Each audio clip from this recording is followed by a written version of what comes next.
కృష్ణా జిల్లా అమీర్గఢ్ నియోజకవర్గం కోడూరులో కనుల పండుగ గంగాభవాని అమ్మవారి గ్రామోత్సవం ప్రారంభమైంది.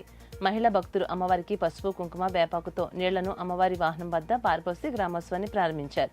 ఈ సందర్భంగా అమ్మవారికి ఆలయ ప్రాంగణం వద్ద మేళతాళాలు డప్పు వాయిద్యాల నడుమ పోలీసు అధికారులు భక్తులు సంయుక్తంగా కలిసి నృత్యాలతో గ్రామ మహోత్సవాన్ని సాగనంపారు.